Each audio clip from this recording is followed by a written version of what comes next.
Welcome to 5225, Week 7, Best Director Oscar winners. Now, this week I only got a chance to watch 3 movies. One of them was a rewatch. One of them was a first-time watch. The other 2 were rewatches. But I'm just going to quickly go through them. I am going to warn you. I don't think I have a whole lot to say about these that hasn't already been said, or that I haven't already said on other things. But the last 2 times I promised that I would be short, and I went long both times. So without any further ado, let's get into the first movie I watched, which was Traffic from the year 2000. Now, this one took me a little bit to kind of wrap my thoughts around, because this was my first time watch. I didn't actually see it back in 2000 when it was nominated, when it won, which is weird because even back then I was watching Best Picture nominees, but for whatever reason I just didn't get around to it back then, and it just never ended up coming up between then and now. I mean, I heard a lot about it and I know a lot about it, but it just never got to that point where I watched it until now. I decided, hey, I should finally sit down and watch this, because this one, and it's one of the reasons I wanted to choose it, is because this one didn't win Best Picture, which is a little bit of a rarity when you're looking at the history of it, especially in the last 25 years. So this Traffic was directed by Steven Soderbergh. It's actually one of 2 movies that he directed that year that were nominated for Best Director. He was nominated for both Traffic and Aaron Brockovich in that year for Best Director, and for both those films were nominated for Best Picture as well. I'll just say right off the bat, I actually prefer his other film, Aaron Brockovich, to this one, and I think that if I had seen this one when it was more relevant, it might have changed my mind a little bit. And when I say relevant, I mean the subject matter is still relevant today, but not in the same way that it was relevant at the time. Also, in terms of filmmaking style, because there was a lot of choices that they made in that movie that some of them have influenced what has become what film is today, but they don't always they don't really look like this so much anymore. And one of the main things is the color grading, I guess, that they use on it, because they use this kind of dark blue tint for the stuff that takes place in like Washington D.C. and that takes place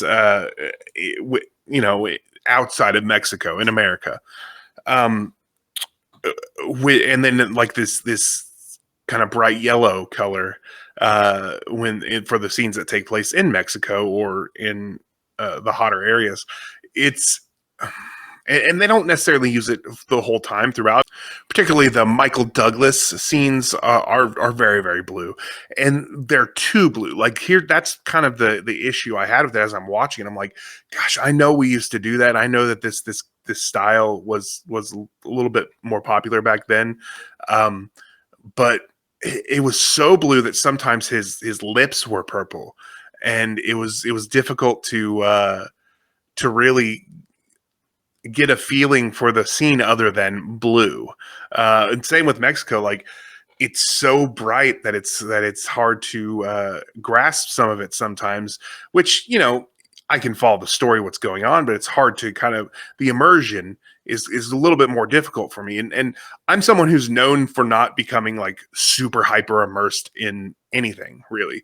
For that reason, I wish I could. I wish I was like a type of person that could be jostled out of immersion, and suddenly it's like, oh God, what's happening? Like I know some people can, but I'm not. No, that's fine, because that's the way I've always enjoyed movies. But it does do a little bit to the immersion when I'm watching it this way, because it gets me thinking about the choices that they're making rather than what's going on the screen. So for this one, I did enjoy it. I liked it. There's a lot of storylines I really enjoyed, and it kept my attention the whole time. Um, I will say that it's not a home run like it is for so many people who saw it back then. Because this is one I think that people were pretty upset that Gladiator won over. Some people were pretty upset that the Gladiator beat for Best Picture. I will say that I'm not necessarily one of those now that I've seen it.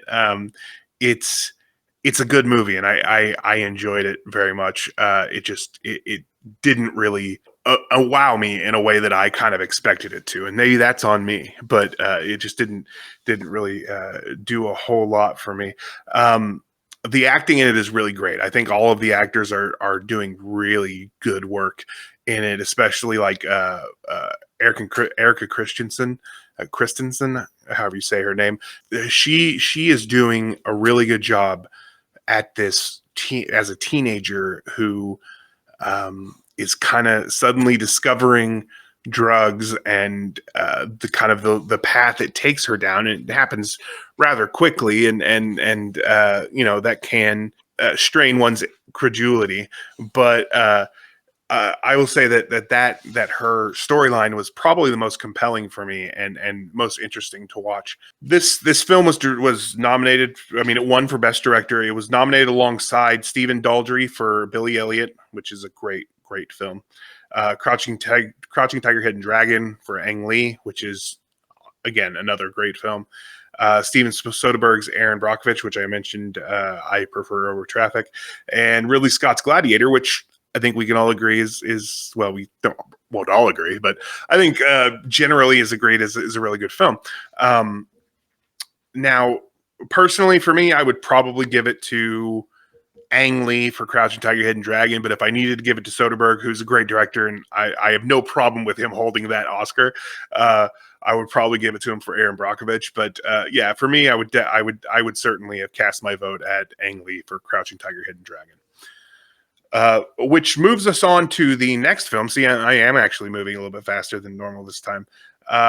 Which brings us to our next film, which is one that I have talked about in this series multiple times because I covered the movie that it beat for Best Picture in my director's second and fifth films theme. And then I talked about it again on movies that I thought should have won Best Picture because it could have been under that, but it wasn't officially part of the slate for that week. But I'm going to talk about it again because it's No Country for Old Men, which I have said many times on this channel, I think shouldn't have won. I think it should have been There Will Be Blood. But they also won for Best Directing. And here's the thing, and I've talked about the Coen brothers a few times on here because I've covered several of their films on this series. I love the Coen brothers. Just almost everything they make. There's only one that I don't really like, or there's only one that I don't like at all. There's another one that's just not one of my favorites. But for the most part, if I watch a Coen brothers movie, it's gonna be for me. So this one was for me, and it's an incredible film. I just really, really, really like There Will Be Blood, and I think that it was the best film that came out that year. One thing that struck me on my rewatch of this film was how really incredibly paced this movie was. Like really, really well paced. So well paced that it's a shame that Roderick Jaynes, who is the pseudonym for Joel and Ethan Coen as editors, has never won an Oscar for editing. I would love to see Roderick Jaynes win an Oscar someday for editing because I want to see what happens. Feels like on brand for the Coen brothers to hire someone to pretend to be Roderick Jaynes, or if they go up and accept, because it's really theirs, or maybe they go up and accept in his honor. I don't know how they do it. I just really like to see Roderick Jaynes win an Oscar. But specifically, this is one of their best edited films. The pacing is so good in this film. Like with the story that they are telling, it could drag and it could feel, or maybe it could feel too rushed. because it is a rather simple story. It's based on a book by Cormac McCarthy. I've read a few Cormac McCarthy books, but not this one. So I can't say in terms of the adaptation how well that was done. But I will say that the story is fairly simple, but it is edited in such a way that the pacing is just really, really good, and that you never feel dragged down by it. You never feel like you're losing interest, or at least in my case, that's how it is. Never feel like I'm losing interest. It is a very well edited, very, very well edited movie that keeps you right there until the very end. That might be why the ending feels so abrupt, is because the pacing's so good that by the time you get to the end and it's kind of this, and then I woke up and it's ended. It kind of feels like, whoa, that went by so fast and it's already over. It does take some analyzing. Like, I will say the first time I watched it, I was like, I didn't really like that ending. The more I watch it, I've seen it a lot of times, the more I watch it, the more I go, no, I understand, because this wasn't a movie about bang bang action. It's why we don't see the main character. We don't see his death scene. It's because that's not what this movie's about. This movie's about the tension. It's about how the world has changed for everyone, but especially in terms of crime and how criminals think and act, and how police, the authority thinks and acts, and how they have to change, and how Tommy Lee Jones's character, he has to basically, it's no longer a place for his type of police work, and so he has to kind of step back, and that's what that is at the end, that dream that he has, that sums up basically the whole thesis of this film. So I love the ending now. I wasn't a fan of it in the beginning, but it does take some pondering, and it really it really hits home for me now. But yeah, so as I said, I wish this would have won editing, but we're not talking about editing. We're talking about directing, which they did win against Julian Schnabel for The Diving Bell and the Butterfly, Jason Reitman for Juno, which is one of my I love that movie. This was a great slate this year, the year that this came out. Jason Reitman for Juno, Tony Gilroy for Michael Clayton, which is a underrated movie, really great film, and then Paul Thomas Anderson for There Will Be Blood. Personally, I would have probably given it to I would have given my vote to Paul Thomas Anderson, but again, just because I love that movie so much. But the Coen brothers having an Oscar for directing is never going to be something I'm upset about. So this is perfectly fine with me, even if it would not have necessarily been my vote. I'm on board. Which brings me to the third and final film that I watched for this theme, which is a very, very recent movie. And before I talk about this, I know that everything I've watched has come out within the last 25 years. And usually I try to throw in some like classics, some older stuff. It just didn't happen for me this time. It was a busy week. I only got to watch 3 movies. And the familiarity of these two was helpful in me getting to this point. Oscars are almost over, so the Oscar death race is coming to a close. I'm gonna have a little bit more time once that's done. But yeah, so the last film I watched is one that just came out, that just won Best Director and Best Picture just 2 years ago, and that is Everything Everywhere All at Once, directed by Daniels.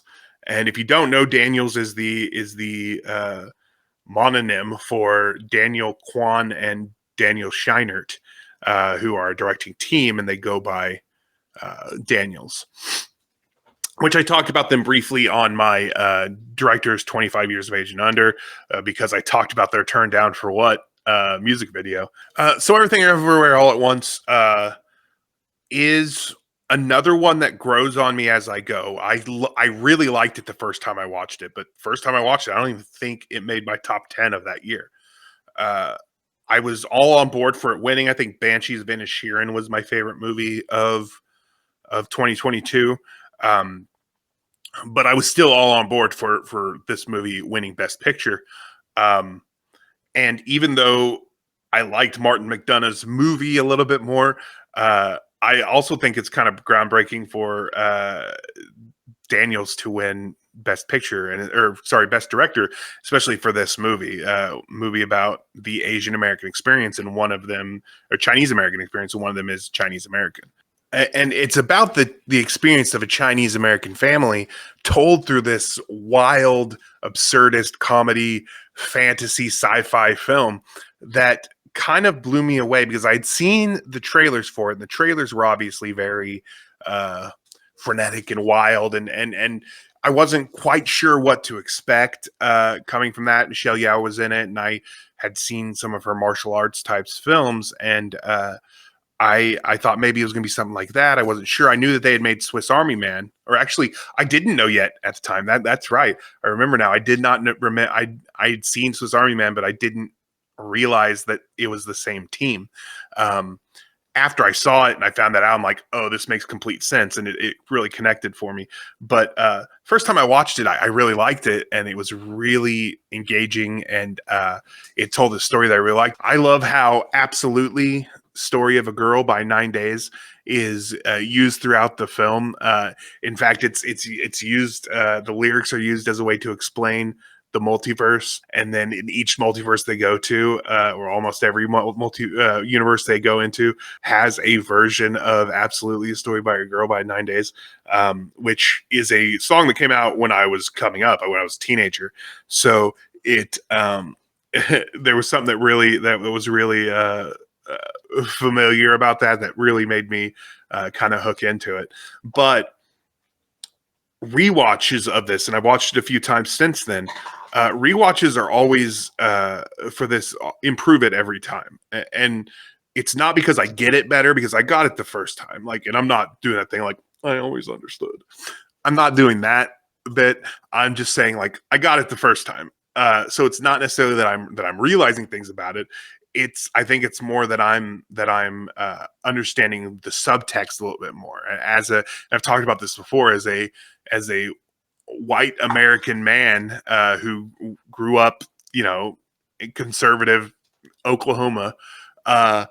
There's certain experiences that I don't necessarily fully understand, but I want to. And as I learn about them, it always makes me, I feel like, a better person. I feel like I think it makes the world more interesting when we learn about other people, and it makes me a more interesting and better person the more I learn about other people. So I think every time that I watch it, I understand it a little bit more, because I understand the dynamic and the snapshot of this culture that I'm seeing again. But for some of it, it's for the first time. When it comes to awards, we'll talk about directing in just a minute. When it comes to awards, I mentioned Best Picture. I was completely on board with it winning, even though my favorite one was a different film. When it comes to acting, Kiwi Kwan, from the set, I left the theater and texted some of my friends who are probably watching right now. Kiwi Kwan is going to win Best Supporting Actor at the Oscars, and he did, and that was one of my favorite moments of ever. It was amazing. Michelle Yeoh won Best Actress, and then we get to the one that's a little disappointing for me. I love Jamie Lee Curtis. Halloween is my favorite horror movie. I have loved her in things my entire life. I think she is fine in this movie. She's good. She's funny. I enjoy her. She does not hold a candle to what Stephanie Hsu does in this movie.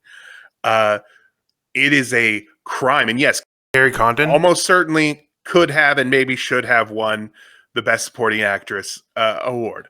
But I'm gonna set her aside here, because I think she's great, and I would have loved to see her win that award. But Stephanie Hsu does something in this movie. This movie doesn't work if you don't buy every version of Stephanie Hsu, and that's what's amazing about her performance. It's so good. It's nuanced yet very extravagant. Like it's everything. It's everything everywhere all at once. It's so good, and it's just a shame. I'm glad she was nominated for for that performance. I just wish she would have taken it away. And yes, Angela Bassett, definitely, if she had won, I definitely would have been completely okay with that. Hong Chow in The Whale, I did not. I hate The Whale. I think maybe I'll talk about that sometime. Not right now though. But she is great in that movie. I already talked about Carrie Condon. I think that basically everyone should have won over Jamie Lee Curtis, even though I love her, as I said. But Stephanie Hsu specifically, especially in this movie, blows me away every time. My wife just watched this for the first time while we were while I was watching it. She watched this with me, and it was her first time watching it, and she was so upset that Stephanie Hsu lost to Jamie Lee Curtis for this film. But when it comes to directing, Daniels won against Martin McDonagh for Banshees of Inisherin, Steven Spielberg for The Fabelmans, Todd Field for Tar, which is a movie that I really, really, really liked and would have been okay with winning as well. And then Ruben Ostlund. I'm sorry, that took me a second to pronounce. Ruben Ostlund for Triangle of Sadness, which is a film I liked more than I thought I was going to like. But yeah, I'm completely okay with Daniels winning this, regardless of how I felt about which movies. I think it's a really great win. It's kind of a milestone win for Chinese American / Jewish combo to win Best Director. It's really a great win, and I'm very happy that it happened. But that brings me to the end of this video, and I'm going to say it's shorter than the other ones that I promised were going to be short. So we're getting there, gang. Tell me in the comments, what are some of the best directing Oscars, the best director Oscar winners that you love? What are some movies that you love that won best director at the Oscars? Let's talk about next week, because next week is the last week of our Oscar month, because all month long the themes have been Oscars. So next week is our last one, and it's going to be basic. It's going to be the big show. It's going to be Best Picture winners. Now I have to kind of choose carefully, because there's some of these that are going to that I'm going to want to save for other themes, but I might just want to talk about them so bad that I do them here anyway and have to figure out something else for other themes. I don't know exactly what I'm going to watch, but I'm going to watch Best Picture winners. That's what I know. And as always, I'm going to try to watch at least one that I've never seen. So that is the goal. I don't expect I won't reach it, because I did make a promise that there would be at least one movie watched each week, and at least one of the movies that I watched would be a first time watch. So as long as I can anyway. So that's next week. What are some of your favorite Best Picture winners? Talk to me in the comments. Bye.